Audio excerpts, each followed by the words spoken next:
Thank you. The House is now considering the funding bill for fiscal year 2015, and the risks of not passing it are extremely high.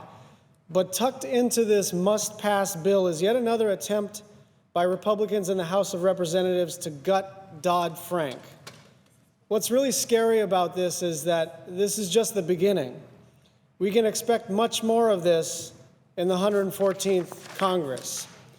Dodd-Frank was designed to reduce the systemic risk that large banks pose to our financial system. It was meant to prevent another taxpayer-funded bailout of these massive institutions that were and continue to be too big to fail. By chipping away at Dodd-Frank, we're once again letting special interests prevail over the safety of the financial system and protection for consumers. There were many roots of the financial crisis, but economists agree that the unregulated and pervasive trading of derivatives was a major contributing factor. We permitted financial institutions to gamble, and regulators looked the other way. When these financial institutions made bad bets and nearly took down the financial system, we had to bail them out on the taxpayer's dime. Working families who are struggling in a slow economic recovery are still paying the price. So one of the goals of Dodd-Frank was to get the banks to go back to doing the normal business of a bank, to collect deposits and extend credit. That means no longer allowing banks to leverage FDIC-insured deposits and their access to the Federal Reserve for speculative trades. In part, Dodd-Frank accomplished this through the swap pushout rule.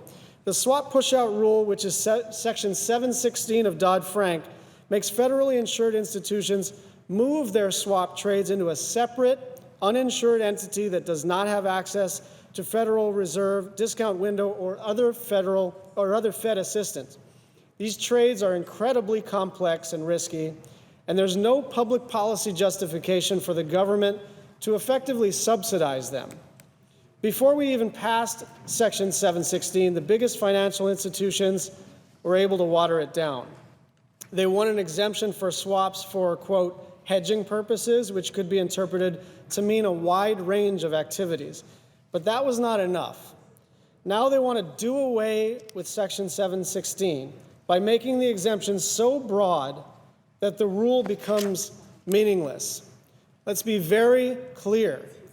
This change primarily benefits the 5 biggest financial firms in the country.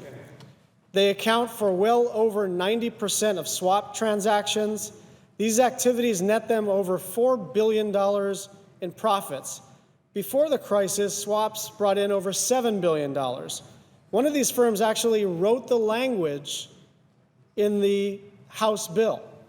These financial institutions and their lobbyists know what they are doing, and they are doing just fine. They know that when something as important as funding the government is on the line, they can convince Republicans to slip their priorities into a must-pass bill at the last hour. But again, this is just the beginning. Make no mistake about it. This portends much worse things when it comes to the Republicans taking over the majority in the Senate and the 114th Congress. This is a big problem because we've been down this path before. We know where it leads. We let risk build in our financial system before, and the fallout was disastrous for our economy and the well-being of working families. It's on us to hold back against special interests. We have a responsibility to protect the public from this attempt to roll back Dodd-Frank.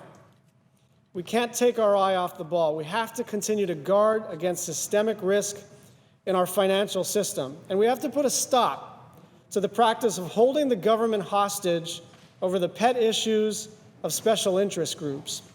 The House is in a recess subject to the call of the chair, and they are trying to round up votes for the omnibus spending bill, which contains this provision. But they have another option. They can strip this provision. If they find that they don't have sufficient votes, they don't have to pass a 3-month continuing resolution. They can simply remove this provision from the omnibus bill, which was negotiated in good faith with both parties in both chambers, remove this provision, and I have no doubt you will have a resounding, bipartisan supermajority in both chambers. We should remove Section 716 and pass the omnibus properly. Madam President, I yield the floor.